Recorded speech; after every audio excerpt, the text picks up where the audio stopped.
You failed!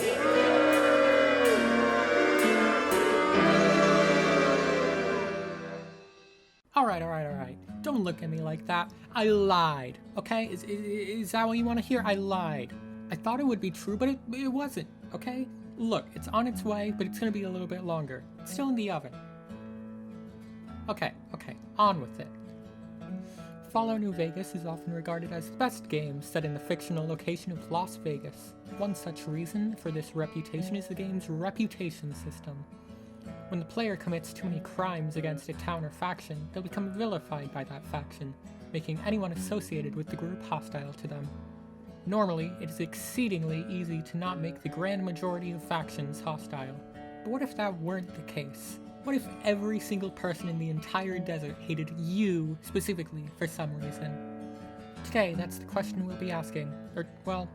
Actually it's, can you beat Fallout New Vegas while marked for death? For the sake of simplicity, I'm going to be using a few different mods to make this happen, and to turn the difficulty up to 11. I'll leave a link to all of these mods in the description in case you want to try this out for yourself, I guess. I have a bunch of other stuff installed as well, but that's only because I couldn't get the game to function properly in a new mod organizer instance and couldn't be bothered to disable everything. So for clarification, I will not actually be using anything added by other mods, whether that be armor, weapons, perks, whatever. Also for clarification, the armor with the duster I use in this playthrough, and the New Vegas Bounties one, is just a reskin of the lightweight leather armor, which I will also leave linked. Its stats are the same as the regular version, so no problems there. With that out of the way, I start my life the same way all women do. Hated by everyone for no real reason. For specials, I focus on agility, intelligence, and endurance for stealth and health. Charisma is as useless as ever. I have no reason to carry a lot of stuff since I can't barter, and I rarely if ever use energy weapons or VATS.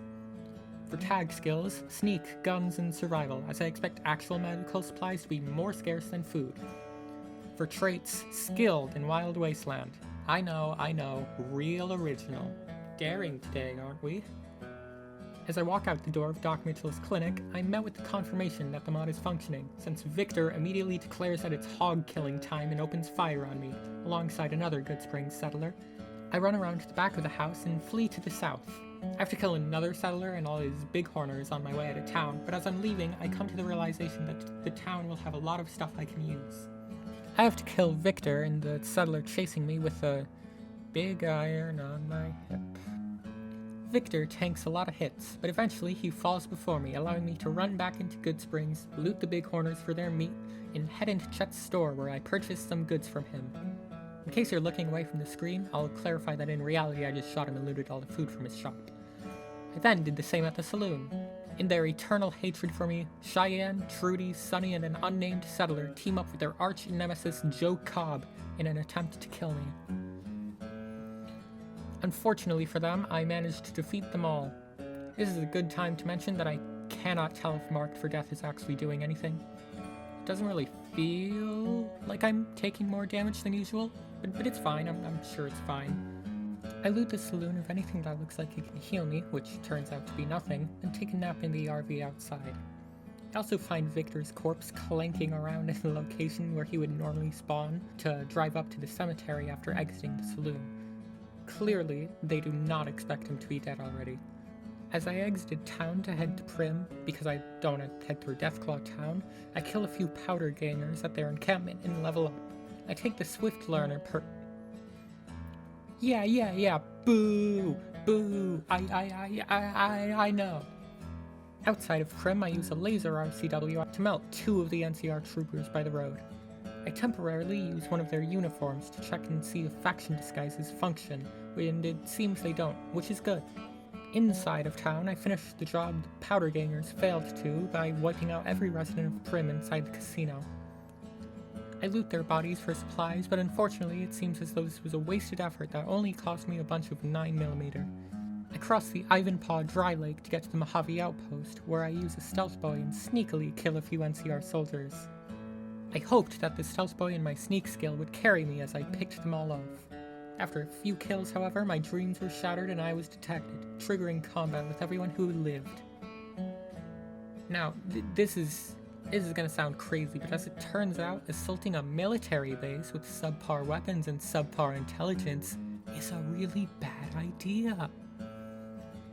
I use this truck as cover so that all the enemies run me down, allowing me to pick them off from up close. I utilize the service rifle of a fallen trooper and some AP ammo I didn't know where I got, didn't know that I had, and accidentally swapped to, in order to fight the rest of the troopers. Due to the many bullets flying my way, my head, torso, and arm were all crippled. By the time the last trooper fell, I had a single tick of my health left. Panicking, I quickly waddle over to the beds in the Brahmin pen to sleep for an hour and heal all my wounds. When I wake up, I loot all the bodies and head inside the bar to do much of the same that I did outside, commit random acts of violence against the NCR. Of course, it would be stupid to stroll in there without a plan. Don't ask me how I know. So instead, I use my strategic genius to plant a few mines a healthy distance from the door. Then I step in to aggro everyone and leave so they follow me out. The mines pick off maybe 3 troopers. The rest were on me to deal with, so I took cover behind a wagon and dealt with them using my new service rifle. On the inside, I killed 2 unfortunate souls and fortunate enough to be asleep during the fight. Then I sleep in one of the beds they were so kind enough to leave open for me. I also loot all the food and drinks from the bar. I repeat a similar process in the main building, only without the need to go outside for a strategic location. This radio had me covered instead. With enough 5.56 to arm a small country or a smaller woman, I take one last snap and leave the Mojave outpost for greener pastures. On my way down the hill, I saw the single most unfortunate soul on the planet rushing my way. Malcolm never even knew what was coming when I shot him in the head, killing him instantly. Another 3 bullets were used to send Oliver Swanwick where he belongs. In Nipton proper, the Legions started a fight they couldn't win by opening fire on me. I used the strategy I developed earlier of using cover in a shooting game. I know, it's unheard of. The strategy was seemingly far too advanced for even Caesar's top minds. Volpez and his dog both scare me a bit by going around the other side than everyone else, but they're still no match for my gun. Also, the crucified powder gangers are recognized as hostile too. That's funny to me. I continue along my path into Novak. For a very brief moment, I forget what I'm doing. That only lasts until a cow charges me and then everyone else follows suit. The townspeople are embarrassingly unarmed. Like Mick always says, a polite society is an armed society, and all of them are just straight up rude. When I'm done dealing with the townsfolk, an old enemy pokes his hat up. Victor. I'm a lot more armed and prepared than I was back in Goodsprings, meaning that our second duel goes a lot more smoothly than our first, even with me already having a few limbs broken.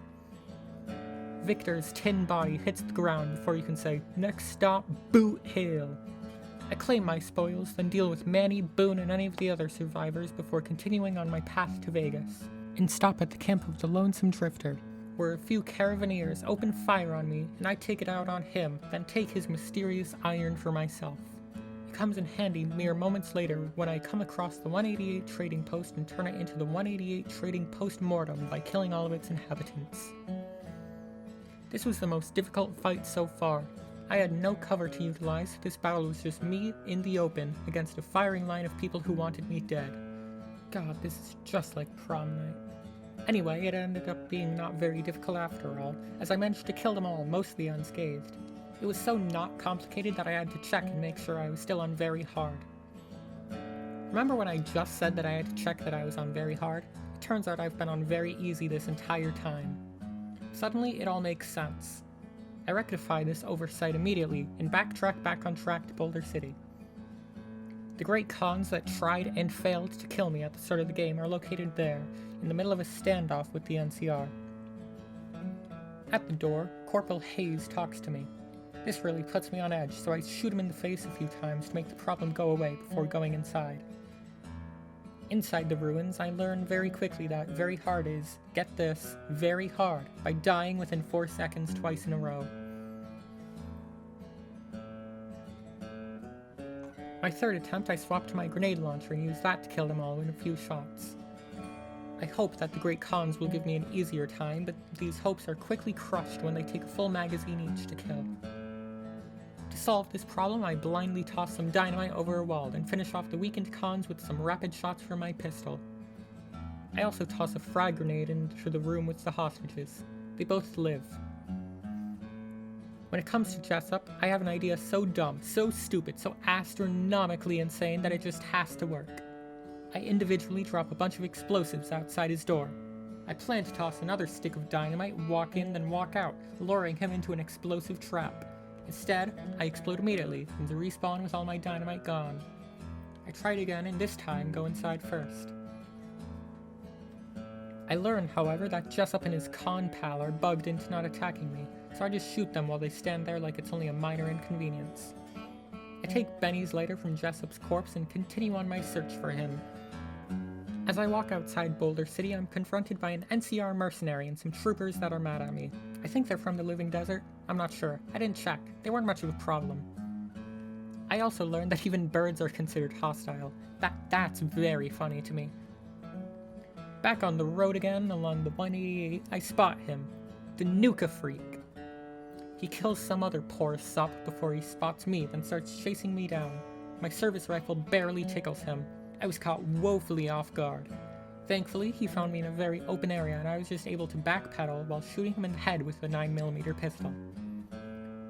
Before he dies, I quick save to check how many hits he could kill me in. The answer is 2. I load back and finish him off, finding 65,000, again, 65,000 bottles of Nuka-Cola on his body.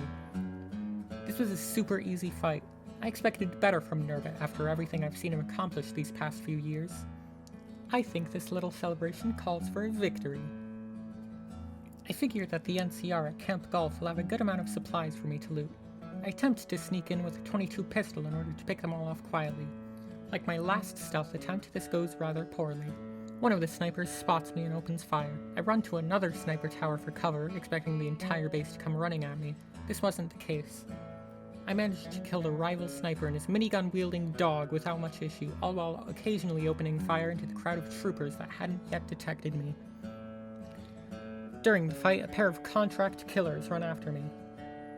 I expected them to be much more difficult than they really were. The mod page said they were level 50. I am level 8. I killed them both with only a few shots to the head, and once again made sure that I was on very hard. This time I actually was.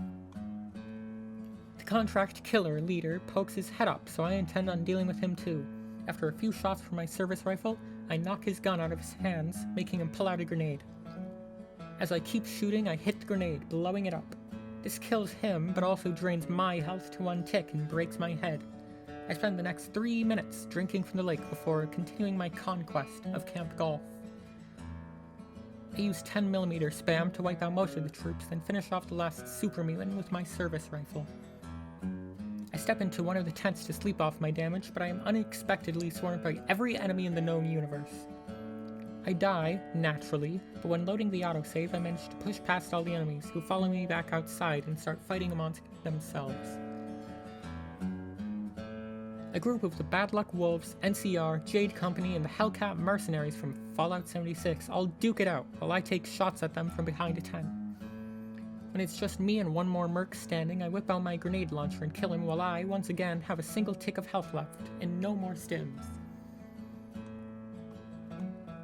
For real this time, I take a nap to heal off the damage, then loot all the baddies for goodies. Goodies such as almost 100 MREs and several auto stims.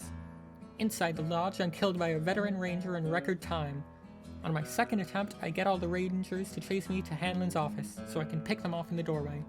This fails, and I die with my back to the wall.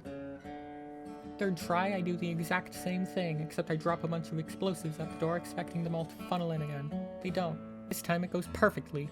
Everyone runs at me one by one, allowing me to easily kill them without using the explosive trap.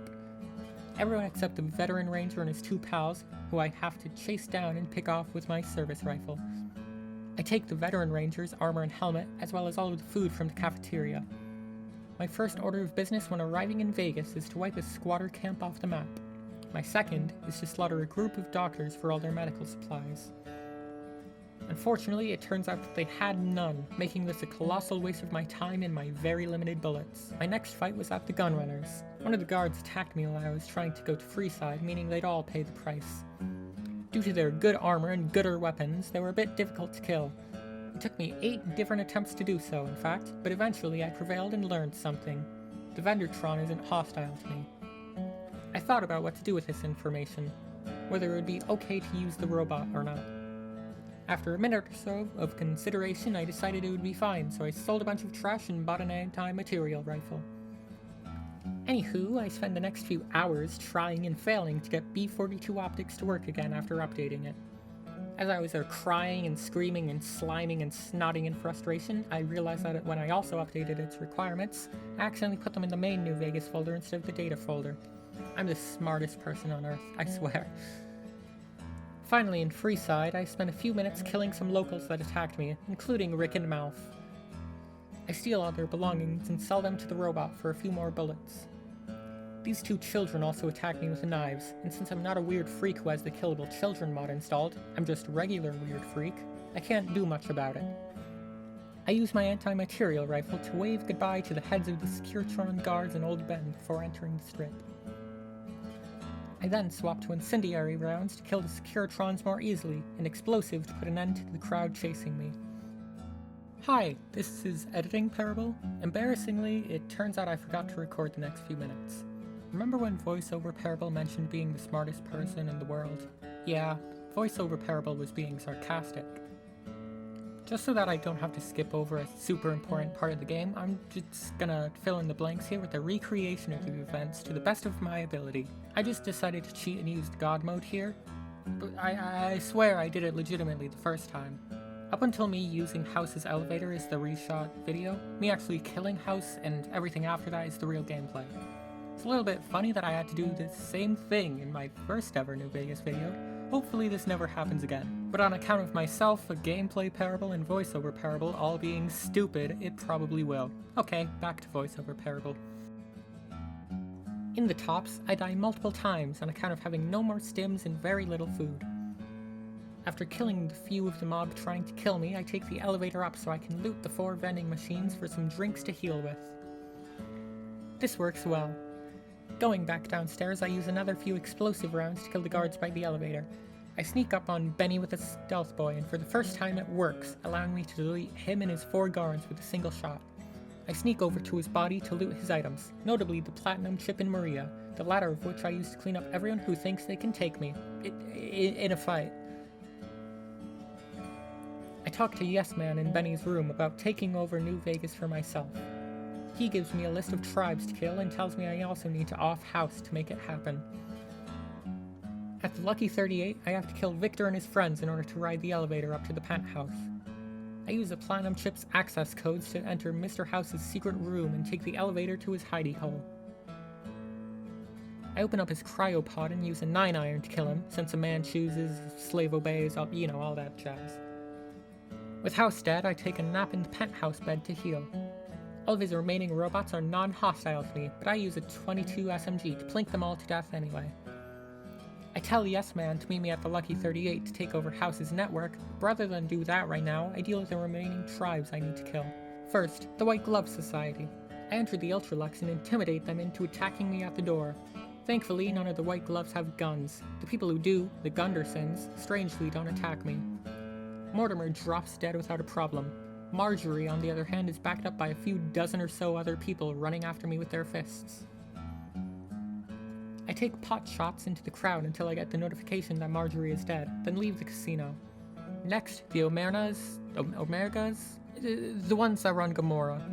This one is a lot easier. I simply walk in, kill the guard at the door, and leave. Failing their quest is enough to progress their objective. I take a nap in the Lucky 38 Presidential Suite, then fast travel away to the Gunrunners, where I stock up on ammo. I head from there to Red Rock Canyon through the middle of an active war zone, which I decide against partaking in since I have more important things to use my bullets on. Also along the way, I made a poorly timed quick save as the NCR Death Squad approached me. They caught me off guard and killed me twice, but on a third attempt, I managed to take 2 of them out. Without any supplies to my name, I went inside and swapped to explosive ammo, expecting the last 2 to chase me in. To my shock, they did not. To my bigger shock, they despawned when I walked out, including the bodies. After sniping a group of fiends from a ridge, I got jump-scared by a Deathclaw mauling my back and pushing me off the cliff, only to finish me off shortly after I hit the ground. I avoided their ire in my next life by simply waiting for the fiends to pass and going around them both. I also saw this gas station, which gave me an idea or two for the future. At the mouth of Red Rock Canyon, I sniped cons guarding their home. As I approach, I suddenly die before I can even tell what happened. Then I die again. I take a good look around and learn that there's a con on the cliff above me with a grenade launcher. When I spot her, she tries to hide. She eventually pokes her head out and I use an explosive shot to blast it right off. Knowing that I'm far too undersupplied, I return to Goodsprings to cook some stims from Doc Mitchell's chem lab. Fast traveling back to Vault 19, I hear boss music, accompanied by a Northern Irishman yelling, "Hey!" I turn around and find the Nuka Freak staring me down, preparing to strike. Once again, I kill him with extreme ease. I take some of his cola for future healing purposes and return to Red Rock Canyon. I use my expert sneaking skill to sneak through the valley, keeping a watchful eye for anyone keeping a watchful eye and silently taking them out with my unsuppressed rifle. Upon reaching the longhouse, I swapped to explosives, entered, exited, and waited for everyone to chase me. I killed most of the cons that followed me with a few explosive shots, then swapped to my assault carbine to mop the rest up. On my way out of the canyon, I encounter another Bad Luck Wolf and Jade Company merc fighting each other, so I kill them both and take their supplies. Upon fast traveling to the Gunrunners for some more ammo, I'm shocked to see a flurry of mercenaries that all want me dead. I take cover behind a crusty bus station while they all take turns killing each other, and I swap to a battle rifle with AP ammo to take out anyone that remains. They were also all distracted by the Vendertron, whose stand had disappeared. Don't worry about why. I trade away everything that all the mercs were carrying for a bunch of new ammo and some new armor to fix up my old armor. I continued northeast to the Boomers' territory, where I easily waited out their bombardment and ran up to the gate. I had to kill the first guard, who was already hostile, but a new guard appeared out of thin air to greet me. Raquel takes me to Pearl, who is hostile as soon as she sees me. I have to kill her and her friend, but not Raquel, who is strangely missing. This doesn't count as making contact with the Boomers, so I also have to kill Loyal for the quest to progress. With the Brotherhood as my last target, I fast travel to the closest location I have near Hidden Valley. Unfortunately, this is on the opposite side of Deathclaw Pass. I use a stealth boy I got from a previously alive mercenary to sneak past the claws. It runs out when I reach Quarry Junction, meaning I have to kill the workers. Snuffles, try as he may, unfortunately didn't stand a chance against a 308 hollow point directly to the spine. I find Hidden Valley and head into the Brotherhood bunker, where I use Medex and Psycho. I duck behind a big crate and use it as cover while I take out the Brotherhood who came to greet me at the door. They all die very easily, since I somehow keep shooting their guns out of their hands. This makes me overconfident, and I kind of want to blow up their bunker, despite not needing to.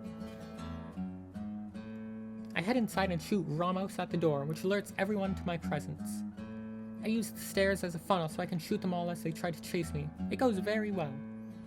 To deal with the turrets, I just waste a bunch of grenades on them. On Layer 2, I use a stealth boy to take out the first guard and sneak into the Elder's office. I use a hollow point to kill him at his desk in a single shot, then swap back to AP to kill the guards that try to chase me. I take his keycard, then kill Hardin to take his as well. To get the final keycard, I head over to the workshop and kill all the scribes to take it. I use the cards to trigger the self-destruct sequence, then ignore anyone else who tries to kill me on the way out. I died about 5 times here and used far more stims and colas than it could possibly be worth, but at least I had a good time doing it. Finally, I return to Yes Man at the Lucky 38, where he takes over House's network. I watch his presentation, tell him I killed all the tribes, and he hands me an override chip to install at the Eldorado substation, as well as a printout detailing a stash of robots under the Legion's fort. There's realistically absolutely no reason for me to go to the fort. It could only possibly be a bad idea, just like blowing up the Brotherhood's bunker. I considered doing it anyway, but ultimately I decided to save my supplies for the dam, so I fast traveled to the nearest location to Eldorado. While crossing the lake to Eldorado, I see a projectile fly past my head. When I turn to see who it came from, I spot another squad of NCR Rangers on their way to kill me. This is supplemented by a bloatfly and some fire ants who set me on, well, fire. I kill the ants and hide behind a rock. This little maneuver makes the Rangers lose me, so I can swap to my anti-material rifle and kill them all from afar. I use my .22 SMG to deal with the rest of the ants, and continue to the substation, where I swap back to my assault carbine to deal with the NCR stationed there. A group of great Khans happens to also be assaulting the substation when I show up. While the Khans and NCR are distracted by each other, I act as a third party to wipe them both out and claim their loot for myself. I power up the substation with the override chip and return to the gunrunners to buy a Fat Man that I'll never use, and a bunch of surplus 50 cal, then talk to Yes Man and start the battle at Hoover Dam.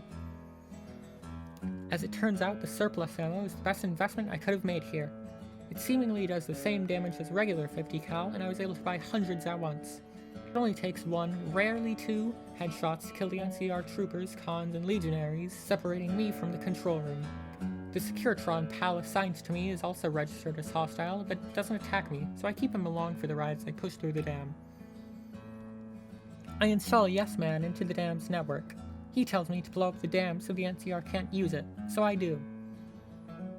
Back on top of the dam, my Securitrons and I push forward through the Legion between us and the Legate. In the final stretch between me and the door, Securitrons bomb the rest of the enemies, allowing me to enter easily. Upon entering, I'm greeted by a visual representation of just how putrid the Legion smell. I drown out the stench by filling their camp with corpses of Bull and Brahmin alike. Upon reaching Legate Hill, I use Psycho, Medics, and 50 cal multi-purpose to kill the Legate in 3 hits before he has a chance to call for backup. I kill his last 2 Praetorian, then head to the door to confront Oliver. I tell Yes Man to wipe the NCR off the map, and step behind the wall. While I'm attempting to kill Oliver with a grenade launcher, Yes Man rolls toward me. With Oliver still most definitely alive, Yes Man tells me I did a super job wrapping things up, and he's not just saying that because he has to. With General Oliver, once again, still alive, the ending slides begin to play, meaning that I beat Fallout New Vegas while marked for death, even though General Oliver is still alive. That's it for this one. I really do wish I realized I was on very easy sooner, since I fully intended to play on very hard the entire time, unlike usual where I tend to swap the difficulty around a bit. By the time I noticed, I didn't want to restart, so I just continued. I also found a few more Hit Squad mods that I wish I knew about before. Maybe someday I'll do a Marked for Death Definitive Edition, but that day is not today. Also, that Cyberpunk video I mentioned in the last one is still on the way. I decided it was taking too long to record and it would definitely take too long to edit, so I decided to just toss this one out in between. Also, I still forgot to turn off the frame rate counter. Abrupt ending.